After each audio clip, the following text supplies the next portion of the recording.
Mesdames, Messieurs, bonsoir une fois de plus. Merci et bienvenue sur Ziana TV, la chaîne de la diaspora Notumbongi Show. Ce soir, nous recevons un homme du côté de Brazzaville, c'est le président de la DDC. Alors, la DDC, c'est la Dynamique pour le développement du Congo, un parti situé à l'opposition, membre du FROCAD et membre de toutes ces organisations aujourd'hui qui militent pour le respect de l'ordre constitutionnel. Mesdames, Messieurs, recevez avec moi Monsieur Armand Porot. Armand Porot, bonsoir. Bonsoir. Merci de nous accueillir ici à Brazzaville. Vous êtes le président de la DDC. Bien avant que vous nous présentez votre parti politique, j'aimerais avec vous aborder déjà les questions d'actualité ici au Congo, Brazzaville.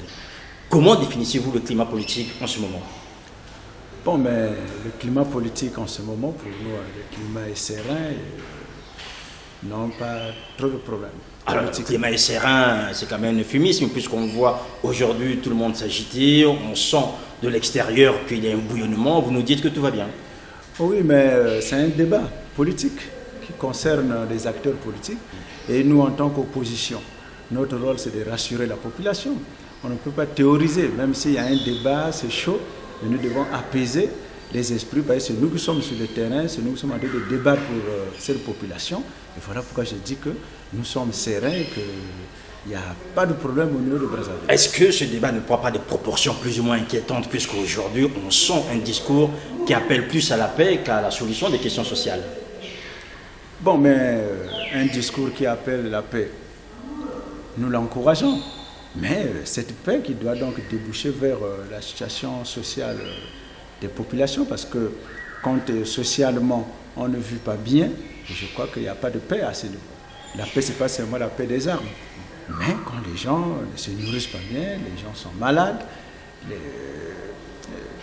la retraite n'est pas correctement assurée, nous avons des retraités qui ne sont pas payés jusqu'à maintenant, à ce moment-là, on ne peut pas parler de la paix sociale.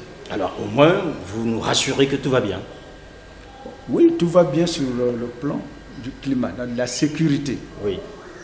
Mais sur d'autres aspects, tels que le social, nous venons donc d'aborder. Alors, il faut quand même dire aujourd'hui qu'il y a quelqu'un le 12 août dernier, le président de la République, qui a eu quasiment le même langage que vous en disant que le Congo va bien, chômage 6%, l'administration accélérée est en train de sortir nos villages de leur caractère plus ou moins exotique pour en faire des villes, l'industrialisation est en marche. Est-ce que déjà vous partagez cet optimisme qu'a fait montre le président de la République? Bon, mais c'est lui le chef de l'État. Comme nous avons dit ici, la DDC ne dit pas que le Congo va bien sur le plan social. Oui. Parce que enfin, mais déjà pour analyser le discours du président, comment vous l'avez trouvé déjà ce discours-là? Bon, pour nous d'abord, sur le plan politique, nous encourageons le chef de l'État d'aller dans ce sens, dans le cadre du respect de la Constitution du 20 janvier 2002, puisqu'il a confirmé que 2016 c'est l'élection présidentielle, 2017 c'est les législatives, comme il avait fait lors de son message en décembre dernier. Oui. Donc la DDC ne peut qu'encourager. Nous ne pouvons pas faire de la politique sur la base du soupçon. Oui. Pour nous, il a dit et nous le prenons au mot. Donc vous partagez aussi l'optimisme de son bilan, que tout va bien. Bon, l'optimisme de son bilan, pas peut-être partagé totalement. Déjà à l'époque, nous avons donné, déjà quand le président a parlé pendant des morts, oui. Ça déjà la DDC à Pointe-Noire, avant son message, lors de la conférence de presse, des activités que nous avons menées, nous avons mentionné le pourcentage, même sur l'espérance de vie des Congolais. Et ce qui est d'ailleurs notre combat, peut-être que nous allons aborder. On va l'aborder. 6% a dit pour le président de taux de chômage au Congo. Vous y croyez? Bon, je ne pense pas. Je ne pense pas. À ce niveau, il faudrait que les conseillers, tous ceux qui ont donné ces chiffres au chef de l'État, essaient un peu de revoir. Donc ça veut dire qu'apparemment, ce discours, notamment cet aspect-là, vous n'y adhérez pas. Et puis sur quel chômage? Quand on parle de l'emploi, et la DDC, aujourd'hui, demande, il s'agit de quel emploi créer? Parce que nous, il nous faut de l'emploi durable et rémunérateur. Mais l'administration accélérée crée de l'emploi. Non, mais ce n'est pas de l'emploi durable, s'il vous plaît. Cet emploi, quand on recrute, est-ce qu'il y a la retraite qui est assurée? La CNSS, il n'y a rien, la sécurité sociale. Ça, nous, on n'appelle pas ça des emplois. Hein? C'est ça, sur cette base, on ne peut pas déterminer les pourcentages. Il nous faut des emplois durables. Or, mais ça se passe peut-être sur une année, mais tous ces jeunes qui se débrouillent pendant ces municipalisations, quand vous partez pendant la Caisse nationale de retraite, la sécurité sociale, ils ne sont pas déclarés. Et les salaires ne sont pas des salaires rémunérateurs. Ils peuvent permettre à un Congolais de vivre décemment. C'est ça le grand problème quand on parle de l'emploi. Alors, Armand Pourrou, vous avez participé d'une manière active au dialogue de CBT. Les conclusions, on les connaît plus ou moins. Aujourd'hui, les choses vont se faire. Décrivez-nous déjà cette ambiance à CBT. Comment ça s'est passé? Non, mais à CBT, déjà je peux dire, heureusement que la DDC est partie. Parce que dans notre vision, et si nous n'étions pas présents à CBT, certainement, le référendum sur le changement monoparlant serait validé à CBT. Et c'est nous, comme vous entendez, cette minorité qui a fait qu'il n'y ait pas consensus sur le changement de la Constitution. Et nous nous posons la question, si nous n'étions pas partis, puisque tout le monde était resté, qu'est-ce que nous serons aujourd'hui? Donc aujourd'hui, la DDC, c'est le sauveur de l'opposition. C'est le sauveur de l'opposition et nous le disons à haute voix parce qu'il fallait y aller. Et c'est sur place que nous nous sommes rendus compte, quand on arrive, quand le ministre d'État dit, que le président m'a demandé de dire, il n'y a rien que le consensus, pas de vote. À ce moment-là, nous étions déjà contents parce que nous connaissons notre position. Et c'est la DDC qui a dit non au changement et nous avons développé avec la Constitution les articles qu'ils veulent, je ne sais pas, changer pour mettre. Et nous avons pris l'article 8 de la Constitution qui règle toutes ces questions des femmes, des handicapés, etc. Et c'est là où il n'y a pas eu consensus. Et voilà aujourd'hui, et je crois qu'on peut dire, on est le sauveur de l'opposition et du peuple congolais. Alors, il y a aussi des voix qui s'élèvent un peu contre vous. Vous avez été reçu par le président lors des concertations. Vous êtes allé à CBT, mais on ne vous a pas vu au dialogue alternatif. Pourquoi? Bon, mais pensons que nous sommes en démocratie. Chacun est libre de dire ce qu'il pense par rapport à leur analyse. Mais pour nous, sur cette question, nous disons que l'histoire d'ici là donnera raison à la DDC, parce que la DDC, c'est un parti qui a été créé à peine en 2009, oui, qui a une vision autre, faire la politique autrement. Et nous pensons qu'à tous les rendez-vous, par esprit républicain, nous devons toujours être là, écouter et apprendre. Et pourtant, vous avez manqué le rendez-vous de Diatta. Bon, mais le rendez-vous de Diatta, la DDC n'a pas été conviée. Pourquoi? Comme à CBT, nous avons été invités. Et pourquoi on vous a pas convié, puisqu'ils sont vos amis qui ont organisé cette réunion? Mais ils ont leur Diatta. raison. Ils ont leur raison. S'il y avait l'invitation à Paul-Marie Pouelé ou à quelqu'un d'autre, à qui on peut poser la question pour nous dire pourquoi la DDC, bon, je ne peux pas aussi dire à qui, parce qu'il y a tout un collège, et pas présent à tout un collège de présidents, oui. Je ne sais pas à qui, mais certainement peut-être aux militants, etc. Je ne sais pas à qui on peut poser la question. Mais sinon, si on avait l'invitation, certainement, nous devrions participer. Est-ce que par rapport à CBT, cette réunion de Diatta est une erreur pour vous? Est-ce que l'opposition s'est trompée en réorganisant un autre dialogue? Bon, vous savez, à CBT, d'entrée de jeu, j'avais dit que on ne sait pas. C'est le peuple qui va juger demain. Est-ce que nous, en partant à CBT, on avait tort et que les autres avaient raison de ne pas venir? Ou c'est le contraire? C'est-à-dire qu'eux, ils avaient tort de ne pas venir et que nous avons eu raison. Et ça, le peuple va regarder d'ici là. Bon, maintenant, en organisant le forum alternatif, et ça encore, nous l'avons déclaré ici au niveau des médias, pour dire, nous devons avancer. Et ce qui s'est passé, c'est comme en 92, quand le président du Souba met en place le gouvernement après avoir dissous l'Assemblée. Mais il y a l'opposition à l'époque, le PCT, autre le RDPS, l'URDPS était apparenté, qui se retrouve pour former un gouvernement parallèle, oui, avec comme premier ministre le défunt, paix à son âme, Tchister Tchikaya. Et voilà qu'aujourd'hui, plusieurs années plus tard, nous avons pratiquement le même schéma. C'est maintenant le PCT qui est au pouvoir. Bon, il y a un dialogue convoqué par le chef de l'État et quelque part une opposition qui organise encore un autre. Et ça n'honore pas l'opposition, c'est ce que nous avons dit. Bon, mais ils sont libres, moi je n'ai pas de qualificatif à donner, de pouvoir organiser ce forum. Bon, mais c'est bien, puisque pratiquement on a traité Vous avez traité les mêmes questions, les conclusions sont les mêmes finalement. Quelle peut être la différence au niveau des conclusions entre Diatta et CBT? Mais moi, je ne vois pas de différence, sinon que la différence au niveau des acteurs. Mais sinon que le reste, sur la gouvernance électorale, c'est ça qui nous intéresse beaucoup plus. Si nous sommes partis à CBT, c'est beaucoup plus pour la gouvernance électorale. Je crois qu'à ce niveau, il n'y a pas vraiment une différence. Alors, puisqu'il n'y a pas de différence, est-ce que le président de la République devait prendre en compte les conclusions de Diatta? Bon, mais nous pensons que le président, lui, il est libre. C'est lui le chef de l'État, c'est un être humain. Bon, s'il veut recevoir l'opposition qui a tenu le forum de Diatta, ça c'est lui. Et la DDC n'a pas un point de vue à donner là-dessus. Alors, vous aurez au moins un point de vue à donner puisque vous êtes membre fondateur du FROCAD. Le FROCAD, c'est ce front en fait, qui réunit les hommes et les femmes qui luttent pour l'alternance démocratique. Et vous êtes aussi membre fondateur du mouvement citoyen pour le respect de l'ordre démocratique. L'ordre constitutionnel, pardon. Alors, la question qu'on se pose aujourd'hui, vous êtes plus ou moins mis à l'index, considéré comme la brebis galeuse de cette formation, enfin de ce front, puisque vous avez été à CBT, vous avez été reçu par le front, par le président de la République, et vous avez été, si vous me permettez l'expression, viré en fait du FROCAD.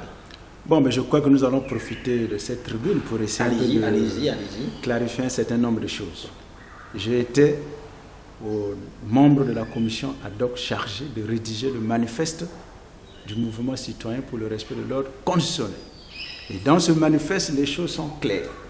Et nous les avons posées dès le départ, parce que nous, on connaît comment la politique se passe. Oui. Et quand on arrive, il y a ceux qui veulent prendre le leadership et les autres sont là comme des organisations de mobilisation. Et la DDC n'accepterait jamais ça. Sinon, on pouvait le faire avec la majorité présidentielle, mais ce n'est pas avec les autres. Et quand on met le manifeste, nous sommes clairs que nous nous réunissons pour une chose, dire non au changement de la Constitution. C'est écrit noir sur blanc sur ce que c'est ces mouvements-là. Donc, en dehors de ça, les partis politiques sont libres dans d'autres aspects politiques. Mais nous nous sommes rendus compte que on change, on dévie. Ce n'est plus le non au changement, mais on veut maintenant encadrer même la vision. Mais la vision de la DDC, c'est nous qui avons la vision. Et on ne peut pas venir changer cette vision.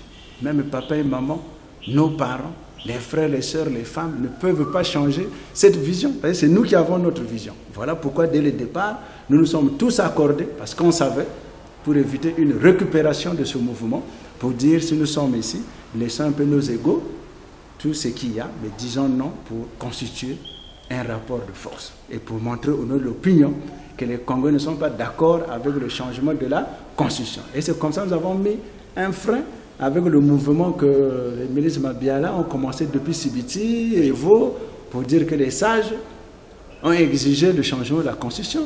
Et nous avons dit non. Et on avait, en dehors de ça, les partis politiques sont libres dans leurs décisions parce que nous n'étions pas dans une alliance politique. C'est ça la différence. Donc il faudrait que ces choses soient comprises. Et pour un parti qui vient de naître, qui a une vision, qui a un idéal, c'est la conquête du pouvoir, gouverner le pays demain. Mais on doit avoir des actions. Et nous sommes libres dans notre vision. Voilà un peu.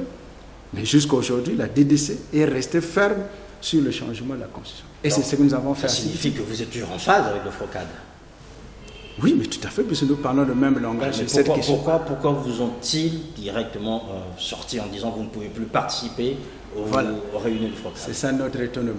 Jusqu'à maintenant, et nous sommes en train de réfléchir, mais pourquoi? Puisqu'en dehors de nous, il y a des partis politiques qui étaient aussi concertation, mais qui siègent là au FROCAD. Par exemple? Le RDD, le MCDD, qui étaient aux consultations. Pourquoi ils sont là?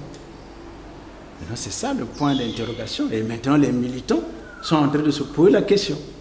Mais pourquoi la DDC ne peut pas revenir prendre part à la réunion, des activités? Et les gens commencent à réfléchir et pousser loin la réflexion. Que c'est pas un problème de leadership? Est-ce que... Alors finalement, on arrive aussi dans cette question. Est-ce que finalement l'opposition congolaise n'a pas un problème? Tout à fait, l'opposition a un problème de leadership.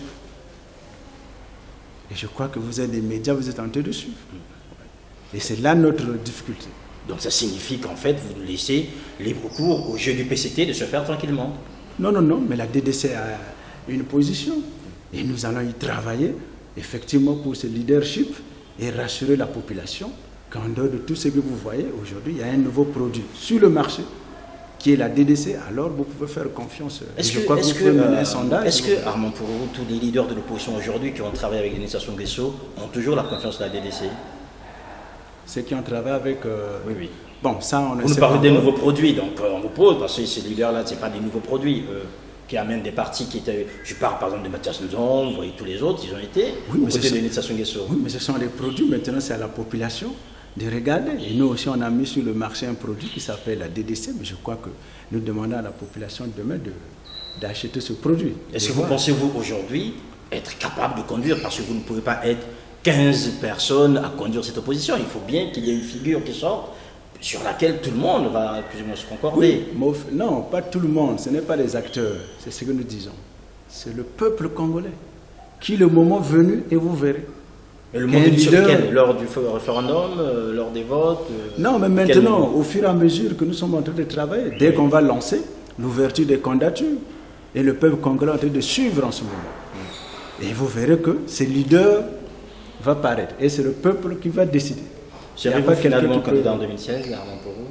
Bon, pas peut-être pour l'instant Armand Porou, mais la DDC va présenter un candidat en 2016. Donc ça peut être vous ou quelqu'un d'autre. Ça peut être moi. Très souvent dans les partis congolais, c'est toujours le président qui est candidat. Bon, mais nous allons aller au Congrès pour réviser nos statuts. Et dans les statuts, nous parlons même des primaires déjà. Oui. Est-ce que vous pensez, aujourd'hui, c'est un faux procès qu'on vous fait, d'être aussi proche de la majorité présidentielle, notamment du PCT, par rapport aux positions que vous prenez aujourd'hui, ou vous restez un vrai parti d'opposition? Mais non, nous sommes plus proches de l'opposition. Puisqu'il y a certains leaders des partis d'opposition vers lesquels on se rencontre, qui viennent chez moi, on se fréquente et on échange.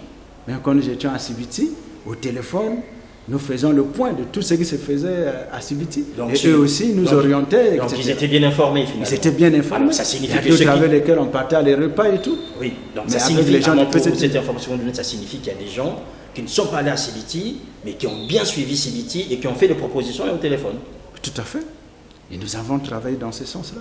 Donc ça veut dire que le discours de l'opposition n'est pas très clair. Bon. Au grand jour, on dit des choses, mais en dessous, c'est parce que, bon, la Camel, monsieur, un jour, vous allez nous surprendre avec les camarades du Froca. On ne viendra pas avec les caméras, mais voilà, on sera ça. Voir que nous sommes là, en train de discuter, tel que maintenant, là, on est en train de réfléchir. Demain, c'est comment, au cas où le référendum nous a imposé. Oui, finalement, qui est dupe dans cette histoire, en fait? Qui est dupé? C'est le peuple qui est dupé, finalement. Quand vous entendez, vous, les leaders politiques, dire des choses la journée, et la nuit, vous fréquentez, vous faire des accolades, finalement, c'est le peuple qui continue, en fait, à en Non, mais voilà pourquoi nous demandons au peuple d'être vigilant, de suivre les partis, qui est le vrai parti de l'opposition. Parce que personne ne peut se déclarer que c'est moi le vrai opposant. Parce que pour être opposant, on ne remplit pas une fiche d'adhésion. Ou pour être à la majorité, à pas de fiche d'adhésion. On se réveille, on dit, bon, je ne suis pas d'accord avec tel, bon, je prends position. On a vu des gens qui étaient à la majorité, aujourd'hui, qui nous ont rejoints à peine. Mais pendant que nous prenons le risque ici, ils n'étaient pas là. Oui. Et ce n'était pas facile. On avait la pression de la famille, des amis, même depuis l'étranger. Ah, mais on va vous tuer, bon, vous aurez des problèmes.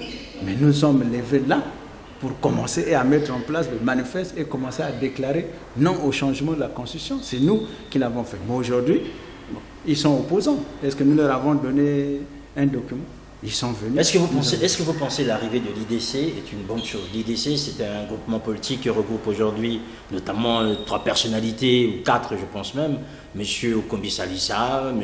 Kolela, M. Mabongo Mabio, et je pense un 4e. Est-ce que vous pensez l'arrivée de ces gens-là, aux côtés du FROCA, de l'opposition, est une bonne nouvelle pour la démocratie congolaise? Tout à fait, c'est une bonne nouvelle pour nous. Ceci concourt toujours à l'évolution de la démocratie et à ce débat pour essayer un peu d'éclaircir un certain nombre de choses. Donc pour ça, la DDC n'a pas un problème. Donc vous doit être la bienvenue parmi vous, en fait. Oui, tout à fait, oui, de l'IDC, voilà. Puisque nous avons le même combat, le non au changement de la Constitution. Je dis bien pour l'instant, oui. Mais nous ne partageons pas les mêmes valeurs. Ah donc ça veut dire que les choses pourront s'éclaircir. Non, tout à fait, mais le moment venu, les partis politiques seront appelés à expliquer leur programme. Et donc, comme toute l'opposition aujourd'hui, la ligne rouge pour la DDC, c'est l'annonce du référendum. Bon, en tout cas pour nous, tout ça, c'est le cadet de nos soucis. C'est un non-événement. Nous, notre problème, nous sommes en train de travailler. Qu'est-ce que nous allons proposer demain à la population congolaise et travailler de telle sorte que nous devons protéger ce peuple-là. Parce que le sang des Congolais ne doit plus être versé pour des questions politiques aussi longtemps que la DDC est acteur politique. Et nous allons y travailler pour empêcher cela. Maintenant, les référendums, tout ça, c'est comme ça, on vient divertir. Et si on n'est pas vigilant, effectivement, on sera prêt à court, et puis bon, voilà. Et on ne sera pas prêt pour l'élection présidentielle de 2016.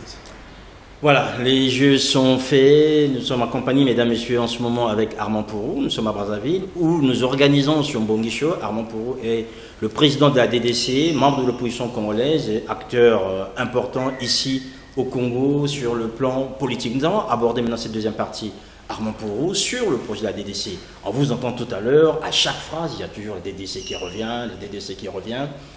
Quel est le projet politique de la DDC? Finalement, vous êtes aujourd'hui à l'opposition, on vous sent assez conciliant avec la majorité présidentielle, notamment sur ces questions que vous avez évoquées tout à l'heure. Quel est le projet politique de la DDC pour les Congolais? Bon, mais le projet politique de la DDC pour les Congolais, nous prenons le changement. Donc cette fois-ci, nous devons aller vers un changement. Et un changement radical. Et quand je parle de changement radical, déjà je regarde l'éducation, c'est-à-dire l'éducation populaire. Nous aurons également des questions sur le développement économique, administratif, politique et social. Et amener, faire de telle sorte que nous arrivons à un développement social. Et dans le développement social, nous pensons que jusqu'alors, les Congolais ne vivent pas bien. Même nous-mêmes qui sommes ici, parfois c'est un peu difficile de prendre des vacances en famille. Aller même à Dolisie, Sibiti, avec toute la famille, être logé dans un hôtel pendant un mois et puis on revient. Mais le Congo n'est pas capable. C'est maintenant des excuses. Les gens sont à Brazzaville, même pour aller au village. Les gens évitent d'aller au village parce qu'ils se disent qu'il y aura des dépenses, ils n'ont pas de moyens. Donc le pouvoir d'achat est fait. Nous devons d'abord travailler sur ça. Et ensuite, nous avons la santé, l'espérance de vie des Congolais, que nous avons annoncé à Pointe-Noire. Et je crois que le président de la République a donné les mêmes statistiques que nous, le pourcentage.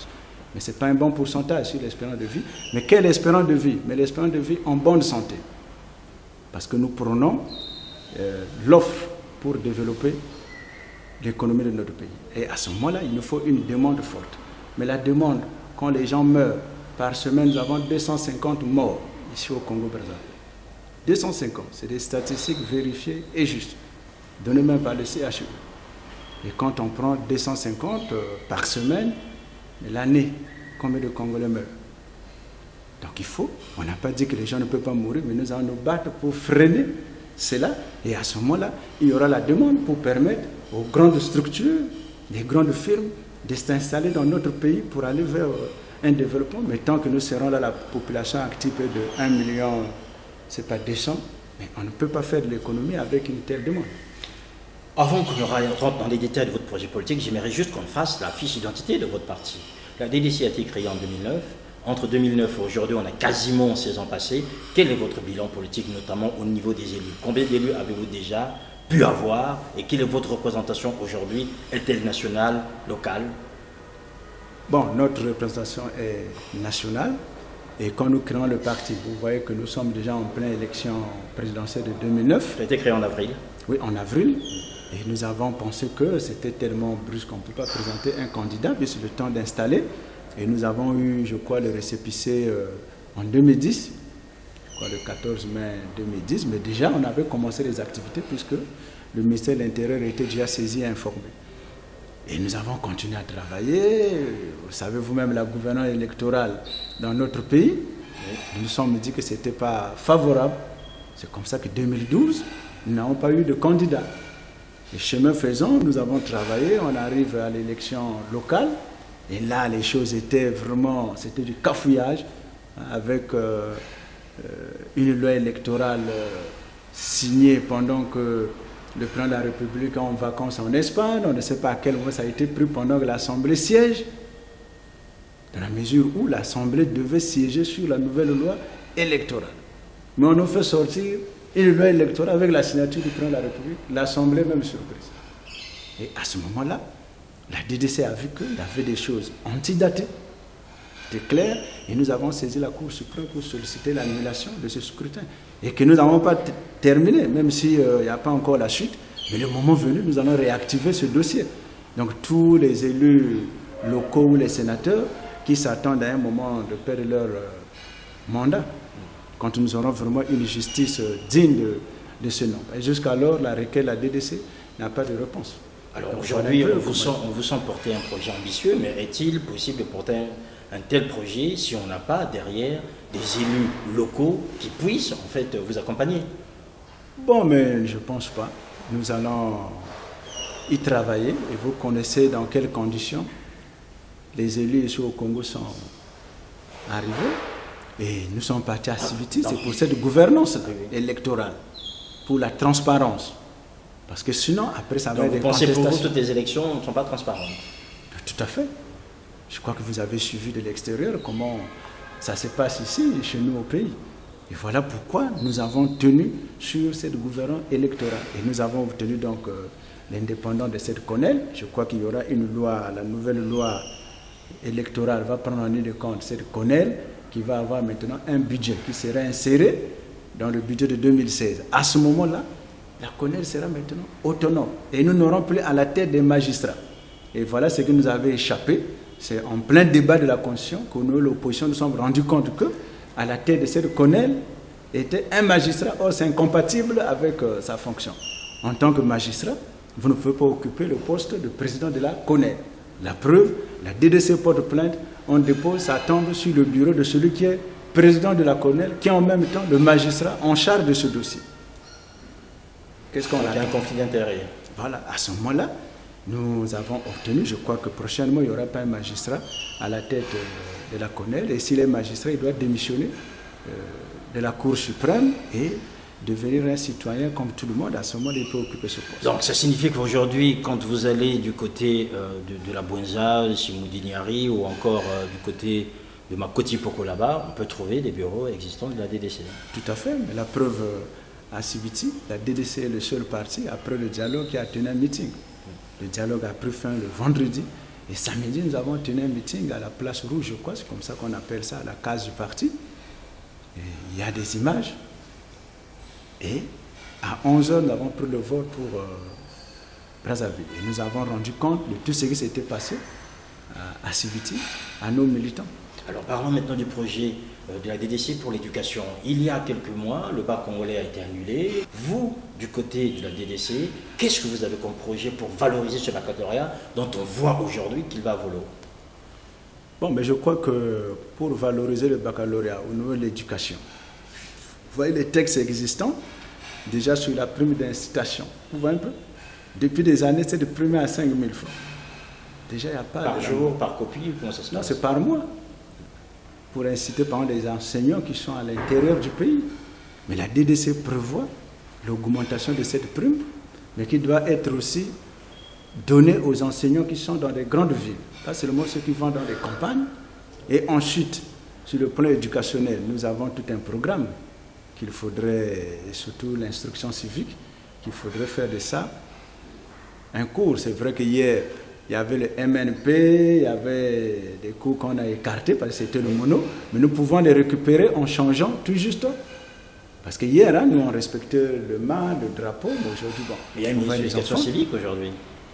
Oui, mais voilà pourquoi, mais qui, sur ce plan-là, qui n'est pas actif. L'éducation, c'est le talent d'Achille du Congo aujourd'hui. Tout à fait. On n'a pas l'impression d'avoir des gens qui sont formés valablement, d'autant plus que l'école publique est quasiment abandonnée. Est-ce que vous avez un projet pour l'école publique?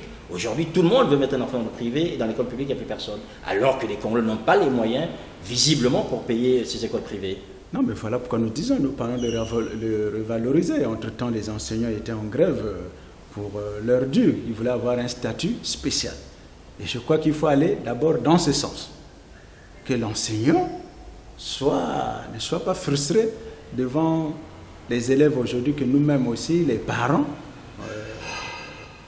c'est un peu de gâter financièrement. Donc ça, c'est déjà un aspect. Et ensuite, au niveau du programme, disons du programme scolaire, qui serait également revu pour avoir un enseignement de qualité. Il y a aussi les structures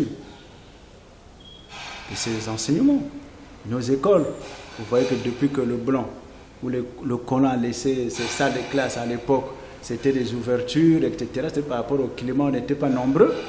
Mais aujourd'hui, avec l'expansion de la population, alors il faut revoir ces conditions de travail et que les enfants étudient dans de bonnes conditions. Et vous partez même dans certaines écoles où il n'y a même pas de stade là où les enfants doivent faire l'éducation physique. poussons, on les amène, je ne sais pas où, quelque part, donc il n'y a pas de contrôle. Donc il y a ça aussi qu'il faut revoir pour pouvoir mettre les enfants en condition. Et je crois qu'à ce moment-là, nous allons aller vers un enseignement de qualité. Et ensuite, la DDC pense que l'éducation, ce n'est plus comme dans les années après les indépendances. Il faut essayer un peu de voir aussi l'éducation dans le cadre de l'éducation populaire. Et c'est là où nous parlons de la morale, tout ce que nous avons appris hier, qu'il faut réinsérer dans le programme sur l'éducation populaire, parce que c'est très important, parce que l'éducation aujourd'hui ne doit plus s'arrêter à l'école. Donc il faut voir le programme, comme nous allons l'ajuster par rapport à nos enfants pour que l'école puisse retrouver ses lettres de noblesse. On va clore le survolet éducation. 9 milliards de francs CFA de bons commandés à la France par l'ancien ministre de l'Éducation, M. Alain Pouya, un bac annulé quasiment aujourd'hui au point mort, des jeunes qui vont perdre, pour ceux qui doivent aller à l'étranger, leur année académique. Quelle note donnerez-vous à Elo Mathieu Mampouya? Mais là, c'est un échec. Et je crois que sur d'autres cieux, aussitôt le ministre devait démissionner. Bon. Vous noterez combien sur 10 finalement? Bon, je n'ai pas de note à lui donner, mais c'est la population a dû à noter, puisque la preuve que... La population a noté la preuve qu'aujourd'hui, il est parti, voilà, du ministère. Il est parti du ministère, mais il reste au gouvernement. Bon, mais c'est là encore le malheur au Congo. Donc il faut changer tout cela pour demain. Il faut que ça change. C'est quelqu'un qui a fauté quelque part, on veut l'amener. Mais nul ne peut aller au-delà de ce qu'il connaît. Donc ce qu'il a fait là-bas, dans l'autre ministère, je crois que ça va être les mêmes choses. Et ça, on n'approuve pas cette façon de faire. Voilà, une façon de faire qui n'est pas approuvée. Et pourtant, aujourd'hui, le bilan économique du Congo, le Congo est quasiment au ralenti. Après avoir eu des budgets colossaux, plus de 4 000 milliards, aujourd'hui on a 2500 milliards, l'économie va mal. Est-ce que vous avez des solutions pour remonter cette économie congolaise qui dépend essentiellement du pétrole? Mais oui, mais déjà après le message, je crois que ça devait être en 2014, devant le Parlement réuni en congrès, le président avait évoqué ces aspects sur la croissance économique du Congo qui avait atteint 10%. Mais la DDC avait démontré que le pourcentage de 10% était faux. Parce qu'une croissance ne peut pas aussi, en l'espace d'une année, évoluer de 3% ou 4%. C'est cela. Maintenant, pour redresser aujourd'hui, nous avons des problèmes. C'est parce que nous avons une économie basée sur le pétrole et sur des technologies dont nous n'avons pas la maîtrise, ni la maîtrise des prix. Parce qu'au niveau du pétrole, à n'importe quel moment, il y a des puissances qui imposent le rythme. Donc, d'où le Congo doit se retourner vers des économies où nous avons la maîtrise du prix. Par exemple. Mais comme le bois, jusqu'à aujourd'hui, nous n'avons pas... Vous voyez même là, vous parlez du pétrole. Mais en dehors du pétrole, le Congo exploite le bois. Mais pourquoi ça, on n'en parle pas? On ne connaît même pas les recettes. Au moins, le pétrole, on sait. Et non, c'est 4 000 milliards. Mais les recettes du bois. Donc c'est resté jusqu'à aujourd'hui. Aucun acteur politique aujourd'hui peut être capable de vous dire qu'au niveau du bois, nous avons tant de recettes. Oui. Et sinon, le Congo ne doit pas souffrir pour dire qu'il faut rabaisser le budget à 2500 milliards. Vous ferez quoi exactement? Non, mais c'est ce que j'ai dit. Il nous faut aller vers des économies où nous avons la maîtrise des prix. Oui, mais aujourd'hui, le Congo exploite le bois et la maîtrise des prix n'empêche que on ne voit toujours rien. Oui, c'est une mauvaise gestion. C'est une mauvaise gestion parce qu'on ne peut pas baser une économie sur le pétrole où nous sommes conscients qu'à tout moment, ça peut varier par rapport au prix du baril et que ce n'est pas nous qui fixons les prix. Donc à n'importe quel moment, on peut vous balancer, bon c'est maintenant 20%, c'est 25%. On ne peut pas faire confiance à une économie de ce genre. Toujours en lien avec l'économie, c'est le chômage. Est-ce que vous avez une solution miracle? Parce qu'on voit que le président de l'administration est là depuis des années. Le chômage, il a donné le chiffre de 6%. Vous avez dit que ce n'était pas juste. Après, est-ce que vous avez une solution miracle sur les questions liées au chômage? Bon, mais sur les questions liées au chômage, c'est fait de telle sorte que nous puissions créer de l'emploi. Et quand nous parlons de l'emploi ici, ce n'est pas seulement la fonction publique ou être dans une entreprise privée. Alors, nous avons plusieurs emplois, mais ces emplois, il faut les organiser. Il y en a au Congo. Et c'est parce que nous ne le sommes pas. Là, on fait appel maintenant pour prendre de formation. Et il faut que même celui qui fait les crédits, c'est déjà un emploi. Mais ce sont des emplois qui ne sont pas organisés. Donc, il faut sortir de l'informel pour être dans un circuit formel. Voilà. Tout à fait. Il y en a plusieurs là. Mais même celui qui vend, il dit qu'il est chômeur. Donc pour avoir l'emploi, il faut... Mais comme le gouvernement, ceux qui dirigent actuellement, n'encadrent pas, ne régulent pas ces secteurs, et c'est même aussi de l'argent qui échappe à l'État, puisque toutes ces personnes ne payent pas les taxes. Et voilà. Or, quand c'est régulé, nous faisons un peu de l'attention. On encadre ces secteurs, et je crois que l'État également va avoir un retour. Donc la DDC espère, d'ici demain, si vous êtes au pouvoir, en fait, réorganiser toutes les entrées fiscales, en fait. Non, tout à fait. Et regarder également, faire aussi de l'immigration source de développement. Parce que l'immigration, ce n'est pas seulement l'insécurité, comme nous avons entendu entre-temps, mais il faut réguler aussi ces secteurs, les étrangers qui arrivent. Comment faire pour qu'eux aussi participent au développement de notre pays? Et là, ça fait appel déjà à la réforme du secteur bancaire et puis réformer également les finances publiques. Donc à ce niveau-là, je crois que nous avons une vision à ce niveau et je crois que ce n'est pas aussi trop compliqué, mais il faut de la régulation à ce niveau. Alors pour vous, quel serait... Et puis passer également, puisqu'en ce moment nous avons l'économie dirigée. Donc on ne sait même pas, nous sommes dans quel système. Donc ces choses, il faut les éclaircir. Et le DDC pour une économie de marché, l'économie libérale, le néoclassique, là où l'État ne se détache pas, mais a un peu l'œil donc de régulateur. Mais actuellement, on ne sait pas, nous sommes dans quel système. Mais c'est l'économie dirigée, là où il y a un patron qui est là, qui a la main sur tout. Mais on ne peut pas aller vers un développement quand c'est l'économie dirigée. Donc il faut dépasser cet état, aller carrément à l'économie de marché. Le Congo, pays riche, avec une population très très pauvre, des budgets colossaux, mais dont on ne voit pas toujours l'usage effectif pour les populations. Sur le plan social, vous, du côté de la DDC, vous prévoyez quoi concrètement quand on part de l'hôpital, on ne peut pas se soigner, quand on ne peut pas mettre son enfant dans une école afin qu'il puisse suivre une éducation normale, quand on ne peut pas soi-même se nourrir dans de bonnes conditions. Socialement, qu'est-ce que vous prévoyez? Bon, mais socialement, je crois que sur le plan de la santé, nous avons déjà parlé, c'est de mettre en place un plateau technique performant. Alors, le président a annoncé 12 hôpitaux, un grand hôpital général dans chaque département. Je pense que là, on avance déjà. Non, ça, c'est pas avancer. Construire un édifice, un bâtiment, ça ne veut pas dire qu'on avance. Mais il y a la formation. Nous avons combien de médecins? Il y a des médecins. Actuellement, nous avons je crois, contre peut-être 100 malades. Je crois 1000 malades pour un médecin. Donc là, déjà, il y a un problème.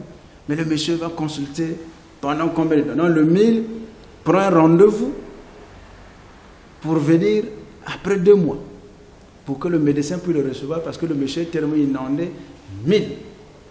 Donc là, il y a d'abord un problème du personnel. Donc il faut former. On a ligne ça ici. Voilà. Donc aujourd'hui, il peut y avoir des bâtiments, mais lesquels qui vont animer. Il y a beaucoup de choses que nous allons faire à ce niveau, où les médecins doivent aussi prêter serment.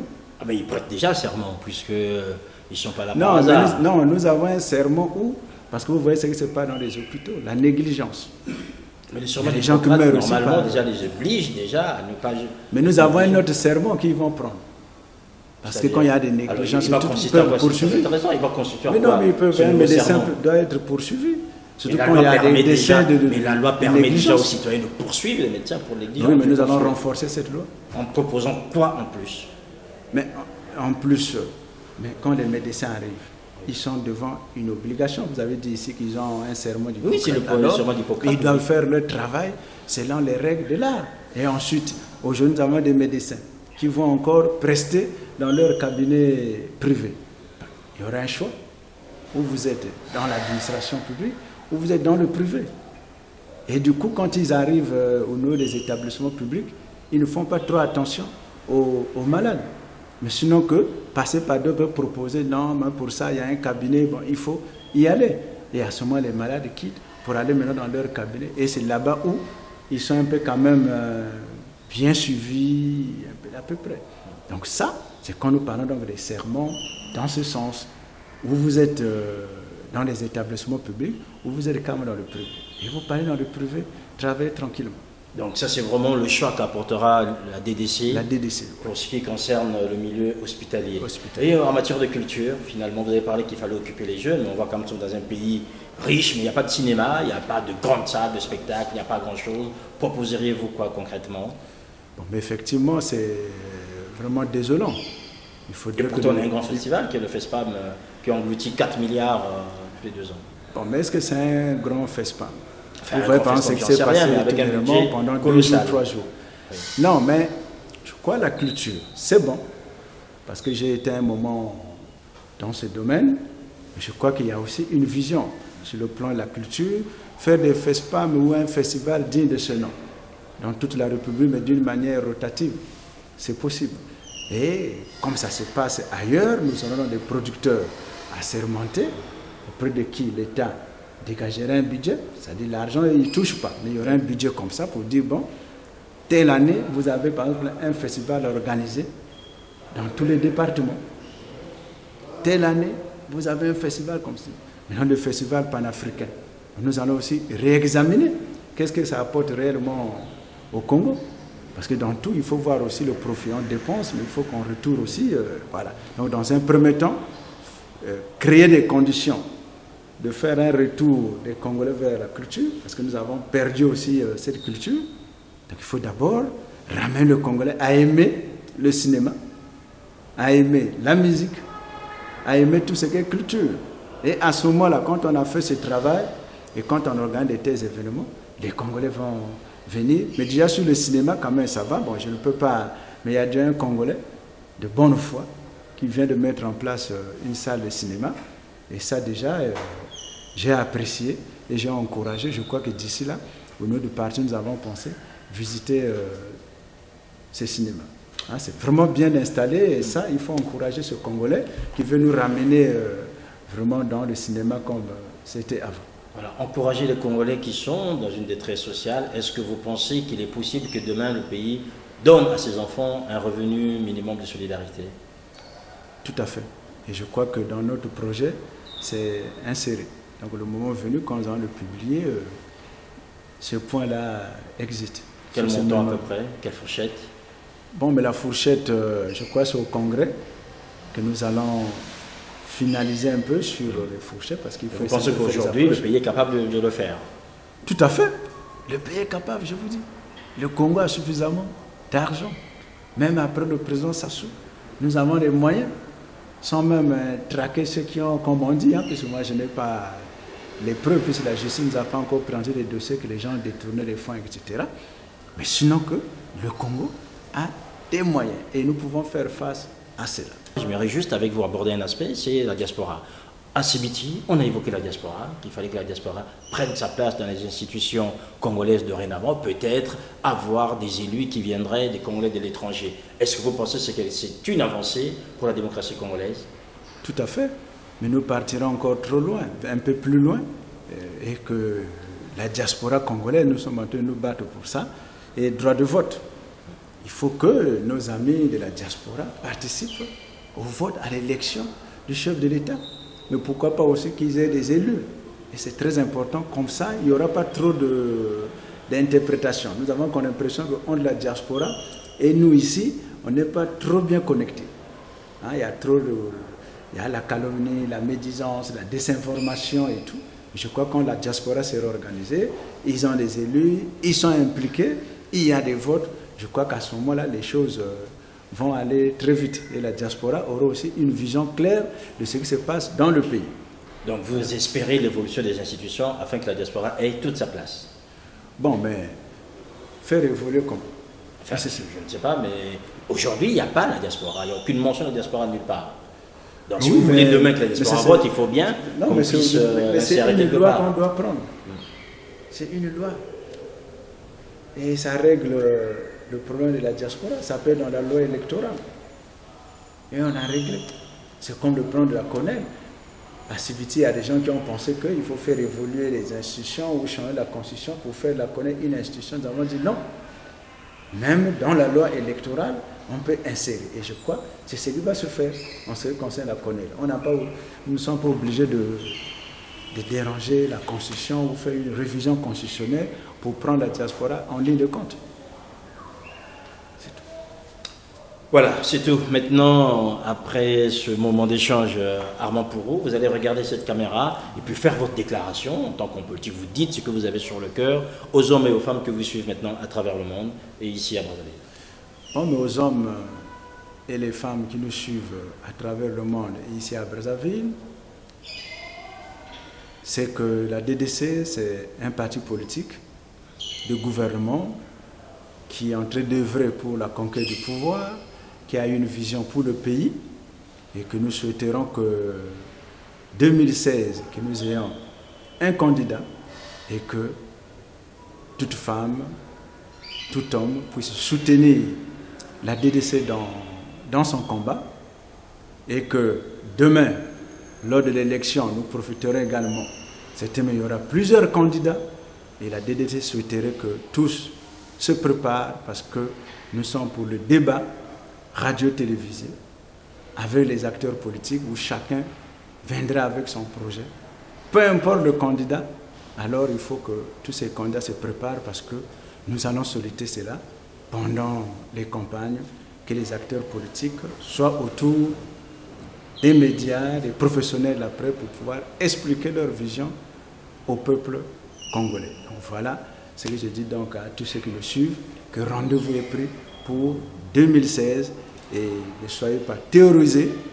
Il n'y a rien, il y a des acteurs politiques qui sont en train de travailler pour que nous ne partons pas vers un changement de la Constitution. Ça ne doit pas être un tabou, mais nous sommes en train d'y travailler, même dans les coulisses, pour essayer un peu de voir, convaincre les uns et les autres, et surtout nos amis qui veulent qu'on change la Constitution. Et je crois que nous allons gagner le pari.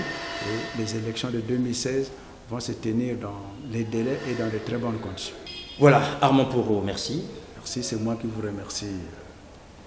Ziana TV, nous sommes très ravis que vous nous recevez aujourd'hui sur votre plateau.